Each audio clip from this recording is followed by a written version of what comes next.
Welcome to our channel. ఇవాల్టి తెలంగాణలో ఉన్నటువంటి విద్యా ఉద్యోగ వార్తలు మనం చూద్దాం. ఈరోజు ప్రముఖ దినపత్రికలు ప్రచురించిన వార్తలు ఒక దాని తర్వాత ఒకటి చూద్దాం. మొదటిగా చూసుకుంటే మరో డిఎస్సి అని చెప్పేసి అయితే మనకి ఒక ప్రధాన పత్రిక అయితే ఒక వార్త ప్రచురించింది. అదేవిధంగా నిన్న మరొక సెన్సేషనల్ స్టేట్మెంట్ కూడా వచ్చింది. గౌరవ ముఖ్యమంత్రి గారు మరొక స్టేట్మెంట్ ఇచ్చారు.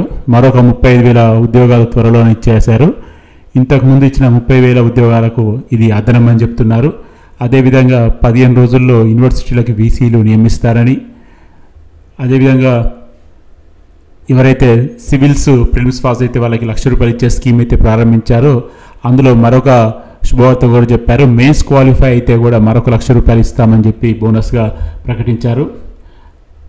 సో అదేవిధంగా 2008 డిఎస్సి బాధితులకి 15 రోజుల్లో నియామక పత్రాలు ఇస్తా అని కూడా ఒక న్యూస్లో చెప్పారు.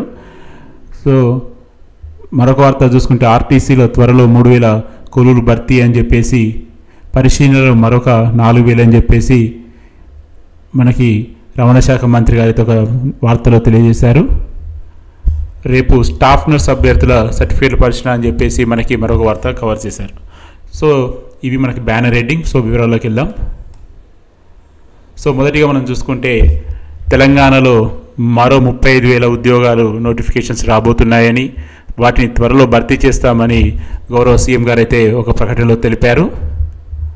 ఇవి గతంలో ఇచ్చినటువంటి 30,000 నియామక పత్రాలు ఇచ్చినటువంటి ఉద్యోగాలకి అదనమని చెప్తున్నారు. అంటే దీని ఉద్దేశం ఏంటంటే ఇప్పటివరకే ఏదైతే 30,000 నియామక పత్రాలు ఇచ్చిన ఉద్యోగాలు ఉన్నాయో ఇవి కాకుండా మళ్ళీ ఒక కొత్తగా 35,000 పోస్టులు అయితే రాబోతున్నాయని చెప్పేసి వీళ్ళు అంటున్నారు. చూడాలి మరి అది ఆల్రెడీ ఇచ్చినటువంటి నోటిఫికేషన్స్ని కమెంట్ చేస్తారా, లేకపోతే అవి కాకుండా ఇప్పుడు జాబ్ క్యాలెండర్ ప్రకటించారు కదా, ఆ జాబ్ క్యాలెండర్లో 35,000 పోస్టులు ఇవ్వనున్నారా అని చెప్పి అయితే మనం వేచి చూడాలి. మొత్తానికైతే ఇది ఖచ్చితంగా నిరుద్యోగులకి ఒక శుభవార్త లాంటిది అని చెప్పాలి. బట్ గవర్నమెంట్ ఇచ్చిన హామీని పరిపూర్ణంగా నెరవేర్చినప్పుడు ఖచ్చితంగా ఇది స్టూడెంట్స్కి అయితే ఒక శుభవార్తగా అవుతుంది. చూడాలి మరి ఏం జరుగుతుందన్నది. సో అదేవిధంగా రాజకీయ లబ్ధి కోసమే విద్యార్థులను రెచ్చగొడుతున్న కొందరు పొలిటీషియన్స్ వారి కుట్రలకు పావులుగా మారొద్దని సీఎం గారు చెప్పారు. అదేవిధంగా సమస్యలుంటే ప్రభుత్వం దృష్టికి తీసుకురండి, అన్నగా వాటిని పరిష్కరించే బాధ్యత నాది. నైపుణ్యం లేని కారణంగానే నిరుద్యోగ సమస్య, దాని శాశ్వత పరిష్కారం దృష్టి సారించాం. స్కిల్ యూనివర్సిటీ తోటి ఉపాధి కల్పన, 135 మంది సివిల్స్ మెయిన్ అభ్యర్థులకి ₹1,00,000 చెక్కుల పంపిణీ కార్యక్రమం జరిగింది. సో రాజీవ్ గాంధీ సివిల్ అభయహస్తం పేరిట ఎవరైతే సివిల్స్ ప్రిలిమ్స్ పాస్ అయ్యారో వాళ్ళకి ₹1,00,000 చెక్స్ నిన్న ఇచ్చారు. దాదాపు 135 మంది అభ్యర్థులకి చెక్లు ఇవ్వడం జరిగింది. గవర్నమెంట్ ఏదైనా పార్టీ ఏదైనా కానీ ఈ స్కీమ్లో అయితే డబ్బులు ఇవ్వడం అన్నది ఖచ్చితంగా ఒక మంచి పథకం కింద చెప్పొచ్చు. ఎందుకంటే నిజంగా కష్టపడే ఉద్దేశం ఉన్నటువంటి వాళ్ళకి, కేవలం పేదరికంతో వాళ్ళు అనుకున్నటువంటి విద్యా అవకాశాలను పొందలేని వారికి ఇది ఖచ్చితంగా ఉపయోగపడుతుంది. ₹1,00,000 అంటే ఖచ్చితంగా వాళ్ళకి ఎంతో కొంత అయితే వాళ్ళకి సహాయం చేసింది అనడంలో ఎటువంటి సందేహం లేదు. సో గవర్నమెంట్ ఏదైనా కానీ ఈ పథకం మాత్రం ఖచ్చితంగా నిరుపేద విద్యార్థులకు మాత్రం ఒక వరం లాంటిది. సో ఇక్కడ మీరు చూడొచ్చు, దాదాపు నిన్ను 135 మందికి ₹1,00,000 చెక్స్ ఇచ్చారు. అందులో జిల్లాల వారీగా లిస్ట్ కూడా ఇచ్చారు.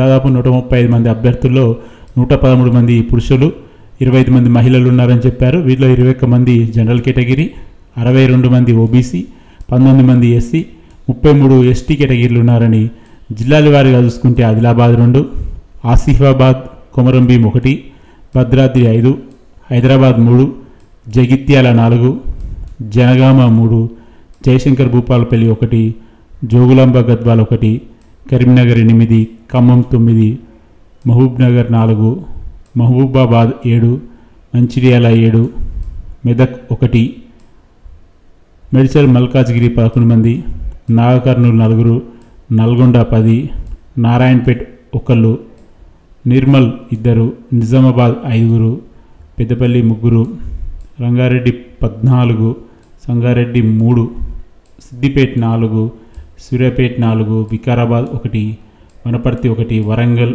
రూరల్ 4, వరంగల్ అర్బన్ 12 మంది. సో ఓవరాల్గా చూసుకుంటే మనకి అన్ని జిల్లాలలో ఆల్మోస్ట్ కవర్ అయ్యారు.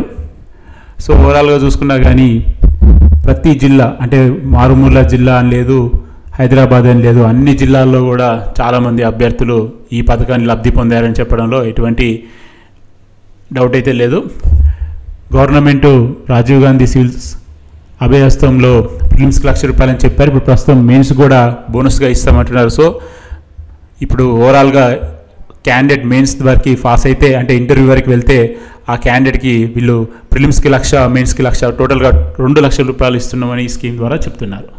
సో మరొక వార్త చూసుకుంటే మరో డిఎస్సి ఉపాధ్యాయ ఖాళీలపై ప్రభుత్వం కసరత్తు, జిల్లాల వివరాల సేకరణలో అధికారులు, డిసెంబర్ లేదా జనవరిలో నోటిఫికేషన్, జూన్ జూలైలోపు నియామకాల పూర్తి. సో మీ అందరికీ తెలుసు డిఎస్సి పోస్ట్ పోన్ చేయాలని చెప్పేసి చాలా రోజుల నుంచి అభ్యర్థులు చేసినటువంటి ధర్నాలు కానీ వినతులు కానీ ఎన్ని రకాలు చేసినా కానీ గవర్నమెంటు అప్పుడు వాళ్ళకి క్లియర్గా చెప్పింది ఇదే చివరి డిఎస్సి కాదు, త్వరలో మరొక డిఎస్సి వస్తుంది, ప్రస్తుతానికి అయితే ఇది రాయండి అని చెప్పేసి అప్పుడు మనకి చాలామంది మంత్రులు అయితే చెప్పారు. వాళ్ళు చెప్పినట్టుగానే వీళ్ళు ఇప్పుడు కార్యాచరణ స్టార్ట్ అయినట్టుగా మనకి ఆంధ్రజ్యోతి పత్రిక అయితే వీళ్ళకు ప్రధాన వార్త ప్రచురించింది. ఒక్కసారి వివరాలు చూసుకుంటే ఉపాధ్యాయ ఖాళీల భర్తీల కోసం మరో డిఎస్సి ప్రకటించాలని ప్రభుత్వం యోచిస్తున్నట్లు తెలుస్తుంది. ఇందుకు సంబంధించిన ఖాళీలు ఎన్ని ఉన్నాయి అనే అంశంపై అధికారులు కసరత్తు మొదలుపెట్టారు. ఇప్పటి వరకు 11,062 పోస్టుల భర్తీకి డిఎస్సి నిర్వహించి ప్రాథమికకి విడుదల చేశారు. సెప్టెంబర్ మొదటి వారంలో ఫలితాల వెల్లడికి చర్యలు తీసుకుంటారు. అనంతరం అక్టోబర్ నెలలో జిల్లాల వారీగా నియామకాలు పూర్తి చేయాలని భావిస్తున్నారు. అవి కాగానే కొత్త డిఎస్సిని ప్రకటించాలనే ఆలోచనలో ఉన్నట్లు సమాచారం. డిసెంబర్ లేదా జనవరిలో నోటిఫికేషన్, జూన్ లేదా జూలైలో నియామకాలు పూర్తి చేసేలా ప్రణాళికలు ఖరారు చేస్తున్నారు. ఆ లోపు టెట్ను కూడా నిర్వహించే అవకాశం ఉంది. కొత్త డిఎస్సి కోసం రాష్ట్రంలో భర్తీ చేయాల్సిన ఉపాధ్యాయుల సంఖ్య ఏ మేరకు ఉండవచ్చే అంశంపై అధికారులు జిల్లాల వారీగా సమాచారాన్ని సేకరిస్తున్నారు. వీసీల నియామకానికి త్వరలో రీసెర్చ్ కమిటీ భేటీలు. సో ఓవరాల్గా చూసుకుంటే మరొక డిఎస్సి రాబోతున్నట్టయితే మనకి ఇవాళ ఆంధ్రజ్యోతి వార్తాపత్రిక ఒక ప్రధాన వార్తని అయితే ప్రచురించింది. చూద్దాం మరి ఇది ఖచ్చితంగా నిజమైతే నిరుద్యోగులకి మళ్ళీ ఒక గుడ్ న్యూస్ అనే చెప్పుకోవచ్చు. టెట్ కూడా మరోసారి నిర్వహించే అవకాశం ఉందని కూడా వీళ్ళు తెలియజేస్తున్నారు. చూద్దాం మరి ఏమవుతుందో. మరొక వార్త చూసుకుంటే 15 రోజుల్లో యూనివర్సిటీలకు వీసీలు, విశ్వవిద్యాలయాల్లో ఖాళీల భర్తీ చేస్తాం. ప్రతి నియోజకవర్గంలో ఇంటిగ్రేటెడ్ రెసిడెన్షియల్ స్కూల్ బడ్జెట్లో 5,000 కోట్లు కేటాయించాం సీఎం రేవంత్ రెడ్డి. సో వీళ్ళు క్లారిటీగా చెప్తున్నారు 15 రోజుల్లో యూనివర్సిటీలకు వీసీలు నియమిస్తామని చెప్పేసి. చూడాలి మరి ఇది ఎంతవరకు నిజమవుతుందో. ఎందుకంటే గత సంవత్సరాల నుంచి తెలంగాణలో ఉన్నటువంటి అన్ని విశ్వవిద్యాలయాలకి చాలా బడికి వీసీలు లేకుండా పాలన అస్తవ్యస్తంగా ఉందని చెప్పేసి అటు ప్రధాన పార్టీలన్నీ కూడా అంటున్నాయి. మరి చూడాలి మరి ఇది ఎంతవరకు నిజమవుతుందన్నది. మరొక వార్త చూసుకుంటే ఉద్యోగాల కోసం ఫేక్ కులం సర్టిఫికెట్లు 9 ఏళ్లలో ప్రభుత్వానికి 1084 ఫిర్యాదులు, 2010 నుంచి 19 వద్ద 92 మందికి ఉద్వాసన, అత్యధికంగా రైల్వే శాఖ నుంచి ఆర్టీఐ సమాచారం. ప్రభుత్వ ఉద్యోగాల కోసం అభ్యర్థులు నకిలీ కుల సర్టిఫికెట్లు అందిస్తున్న ఘటనలు ఆందోళన కలిగిస్తున్నాయి. 2010 నుంచి 2019 వరకు 9 ఏళ్లలో ఇలాంటి సంఘటనలకు సంబంధించి 1084 ఫిర్యాదులు అందినట్లు ఒక అధికారిక పరిశీలనలో తేలినట్టు సమాచార హక్కు చట్టం కింద ఒక ఆంగ్ల దినపత్రిక నివేదించింది.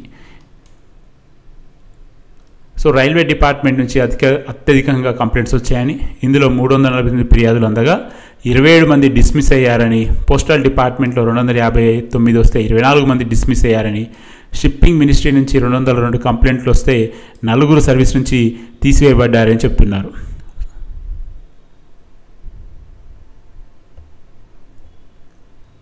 ఆహార మరియు ప్రజా పంపిణీ విభాగం నుంచి 138 ఫిర్యాదులు వస్తే 2 డిస్మిస్లని, housing and urban affair ministry నుంచి 26 కంపెనీలు వస్తే 2 సర్వీసుల నుంచి తొలగించారని, ట్రైనీ ఐఏఎస్ పూజా కేట్కర్ ఉదంతం బయటపడిన తర్వాత ఆర్టీఐ సమాచారం బహిర్గత కావడం గమనార్థం. సో మీ అందరికీ తెలిసిందే ఈ మధ్యకాలంలో ట్రైనీ ఐఏఎస్ పూజా కేట్కర్ మహారాష్ట్ర క్యాడర్కి చెందినటువంటి ఐఏఎస్ నకిలీ సర్టిఫికేట్ పెట్టుకొని సెలెక్ట్ అయినట్టుగా తెలిసిన తర్వాత ఆమెను తీయడం కానీ ఆ న్యూస్ అందరికీ మీకు తెలిసిందే. సో అటువంటి పెద్ద న్యూస్ తర్వాత ఇటువంటి సమాచారం బయటికి రావడం నిజంగా దురదృష్టం అని చెప్పాలి. ఎందుకంటే దాదాపుగా 92 మంది నకిలీ కుల సర్టిఫికేట్ పెట్టి ఉద్యోగాలు సంపాదించి తర్వాత దొరికిపోవడం అనేది నిజంగా చాలా బాధాకరమైన విషయం. ఎందుకంటే వీళ్ళ వల్ల నిజమైన క్యాండిడేటు ఎగ్జామ్ రాసి కూడా ఉద్యోగం రాకుండా ఉద్యోగానికి దూరం అయిపోయాడు. ఖచ్చితంగా ఇది ఒక ప్రభుత్వ నిర్లక్ష్యం కిందనే మనం చెప్పుకోవాలి. ఎందుకంటే వాళ్ళు అదే రోజు ప్రాపర్గా వెరిఫికేషన్ చేస్తే ఇంతమంది నిరుద్యోగులకి ఉద్యోగం మిస్ కాకుండా ఉండేది. ఏదేమైనా కానీ గవర్నమెంటు ప్రాపర్గా వెరిఫికేషన్ చేయకపోవడం అనేది ఇంత తప్పిదానికి దారితీసింది. సో మరొక వార్త చూసుకుంటే, రేపు స్టాఫ్ నర్స్ అభ్యర్థుల సర్టిఫికేట్ పరిశీలన. కాంట్రాక్టు పద్ధతిన స్టాఫ్ నర్స్గా పనిచేయడానికి దరఖాస్తు చేరుకున్న వారిలో మెరిట్ అభ్యర్థుల సర్టిఫికేట్ పరిశీలన హైదరాబాద్ జిల్లా వైద్య ఆరోగ్య శాఖ కార్యాలయం ఉంటుందని డిఎంహెచ్ఓ వెంకట్ తెలిపారు. ఇప్పటికే దరఖాస్తు మెరిట్ లిస్టు 3,842ను డిహెచ్ఎం అధికారిక వెబ్సైట్లో పొందుపరిచారు.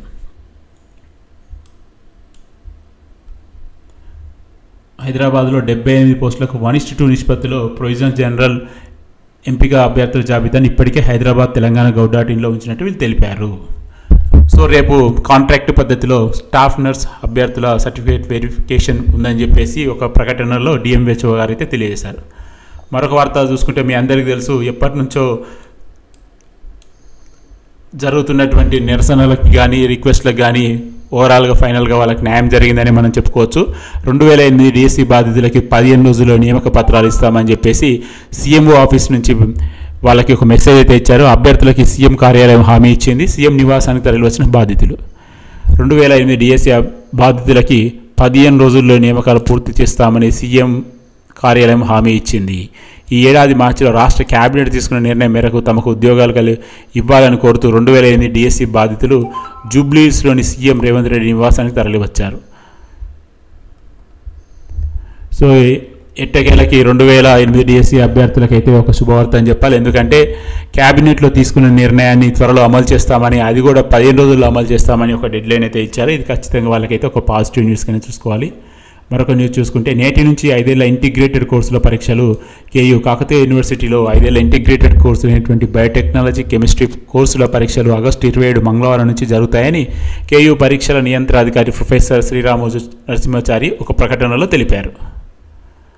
మరొక వార్త చూసుకుంటే, ఆర్టీసీల త్వరలో 3,000 కొలువుల భర్తీ, పరిశీలనలో మరో 4,000. రవాణా శాఖ మంత్రి పొన్నం ప్రభాకర్ గారు అయితే ఒక ప్రకటనలో తెలిపారు. సో మీ అందరికీ తెలిసిందే, ఎప్పటి నుంచో ఆర్టీసీలో కొలువులు భర్తీ అని చెప్పేసి రకరకాల సార్లు రకరకాల సందర్భాల్లో చాలా పత్రికలు న్యూస్ని ప్రచురించాయి. ఇప్పుడు మరొకసారి ఈనాడు దినపత్రిక అయితే ఇవాళ బ్యానర్ హెడ్డింగ్లోనే ఇచ్చింది, ఆర్టీసీలో త్వరలో 3,000 కొలువులు భర్తీ చేస్తారని, పరిశీలనలో మరొక 4,000, అంటే ఓవరాల్గా 7,000 పోస్టులు త్వరలో రాబోతున్నాయని అయితే చెప్తున్నారు. ఇది ఖచ్చితంగా ఆర్టీసీ ఉద్యోగాల కోసం ఎదురు చూసే నిరుద్యోగులకి శుభవార్త అని చెప్పుకోవచ్చు. మరొక వార్త చూసుకుంటే, ప్రభుత్వంపై పోరుకు గురుకుల జేఏసీ, 11 సంఘాలు కలిసి ఏర్పాటు, బదిలీలు పదోన్నతులు అక్రమాలను సవరించాలి, సస్పెండ్ చేసిన టీచర్లను విధుల్లోకి తీసుకోవాలి, తక్షణమే సమస్యల పరిష్కారానికి అల్టిమేటం. సో గురుకుల సంబంధించినటువంటి సమస్యల కోసం 11 జేఏసీలు కలిపి 11 సంఘాలు కలిపి ఒక జేఏసీ ఏర్పాటు చేసుకున్నారు. సో వాళ్ళు ఒక సమస్యలు పరిష్కరించాలని చెప్పి కూడా అల్టిమేటం ఇస్తున్నారు. మరి చూడాలి గవర్నమెంట్ ఏ విధంగా రెస్పాండ్ అవుతుందో. మీ అందరికీ తెలిసిందే, గురుకులం చాలా బాధల్లో కష్టాల్లో ఉన్నట్టుగా వాళ్ళు చాలాసార్లు ప్రెస్కి తెలియజేస్తూనే ఉన్నారు. సో అదేవిధంగా ఇక్కడ వాళ్ళ సమస్యలు చెప్పారు. అదేవిధంగా 11 సంఘాలు కలిపి ఒక జేఏసీగా ఏర్పాటైపోయి వాళ్ళ సమస్యలు పరిష్కరించుంటున్నారు. ఇక్కడ కింద మీరు సమస్యలు కూడా చూడవచ్చు. వాళ్ళ సమస్యలన్నీ కూడా క్లియర్గా ఇచ్చారు. ఉదయం నుంచి రాత్రి వరకు 16 గంటలు షెడ్యూల్ అని, తరగతుల్లోనే విద్యార్థుల నిద్రని, కారాగారాల కన్నా టైం టేబుల్ కన్నా దారుణంగా ఉందని చెప్పి, సో ఇవన్నీ వాళ్ళ సమస్యలు చెప్పారు. ఆ సమస్యలకు మరి ముఖ్యమైన సమస్యలు పరిష్కరించాలని కూడా వీళ్ళు చెప్తున్నారు. చూడాలి మరి గవర్నమెంట్ ఏ విధంగా రెస్పాండ్ అవుతుందన్నది. మరొక వార్త చూసుకుంటే, మనకి ఇది చాలా ఇంట్రెస్టింగ్ న్యూస్ కింద మనం దీన్ని కన్సిడరేషన్ చేయాలి. రానున్న గ్రూప్ 1 కానీ లేకపోతే ఎటువంటి కాంపిటేటివ్ ఎగ్జామ్ అయినా కానీ ఒక మనకి ఆర్టీసీ ఫ్రీ బస్ స్కీమ్స్ కింద ఖచ్చితంగా ఇది చాలా ఇంపార్టెంట్ అప్డేటెడ్ డేటా కింద దీన్ని మనం కన్సిడరేషన్ చేసుకోవచ్చు. మీ అందరికీ తెలిసే మహాలక్ష్మి పథకం కింద తెలంగాణ గవర్నమెంట్ వచ్చినటువంటి 2 రోజుల్లో ఈ పథకాన్ని ప్రారంభించారు. ఆ పథకానికి సంబంధించి స్టాటిస్టిక్స్ అన్ని కూడా వీళ్ళు చాలా క్లియర్గా ఇచ్చారు. గత 9 నెలల్లో ఆర్టీసీ బస్సులో ప్రయాణాలు చేసింది మహిళలు 79 కోట్ల మంది. టిక్కెట్కి చెల్లించిన రూపాయలు దాదాపు 43 కోట్ల రూపాయలు. సో ఇక్కడ మనకి అత్యధికంగా హైదరాబాద్ హన్మకొండలో, సో ఇక్కడ గ్రేటర్ హైదరాబాద్లో 67, కరీంనగర్లో 67, నిజామాబాద్లో 65, వరంగల్లో 63. సో ఇక్కడ మనకి ఒక డేటా అయితే క్లియర్గా ఇచ్చారు. సో ఇది మనకి ఈనాడు ఈ పేపర్లో అవైలబుల్ ఉంది. ఎవరికైనా ఇంట్రెస్ట్ ఉన్న వాళ్ళు దాన్ని డౌన్లోడ్ చేసుకోవచ్చు. లింక్ కూడా మన కామెంట్స్లో ఇస్తాను. ఇక్కడ చాలా అప్డేటెడ్ డేటా అయితే ఇచ్చారు. ఇక్కడ మీరు క్లియర్గా చూడవచ్చు. ప్రతి 3 ప్రయాణికుల్లో 2 మహాలక్ష్ములే. కొన్ని రూట్లలో 80% మంది వీరే. హన్మకొండ సిటీ బస్సులో అత్యధికంగా మహిళలే. అత్యధికం హైదరాబాద్, హన్మకొండ. రీజనల్ వారీగా చూసుకుంటే గ్రేటర్ హైదరాబాద్ 67.45. ఆర్టీసీకి సవాలే. ఈ పథకం ముందు ఆర్టీసీ అన్ని రకాల బస్సుల్లో సీట్ల భర్తీ నిష్పత్తి 67% ఉండేది. ఇప్పుడు 90% అంటే 90% దాటుతుంది. కేవలం ఆర్డినరీ ఎక్స్ప్రెస్లో తీసుకుంటే 120% పైగా ఉంటుంది. 55 సీట్లు ఉండే పల్లె వెలుగు బస్సుల్లో ప్రస్తుతం 120-150 మంది ప్రయాణికులు ఎక్కుతున్నారని చెప్పేసి వీళ్ళు చెబుతున్నారు. సో ఓవరాల్గా చూసుకుంటే చాలా అప్డేటెడ్ డేటా అయితే ఇచ్చారు. స్టాటిస్టిక్స్ పరంగా చాలా అప్డేటెడ్ స్టాటిస్టిక్స్. ఖచ్చితంగా ఇది రానున్న రోజుల్లో జనరల్ స్టడీకి ఖచ్చితంగా ఉపయోగపడుతుంది. సో ఇది ఫ్రెండ్స్ ప్రస్తుతం ఉన్నటువంటి ఇంపార్టెంట్ న్యూస్.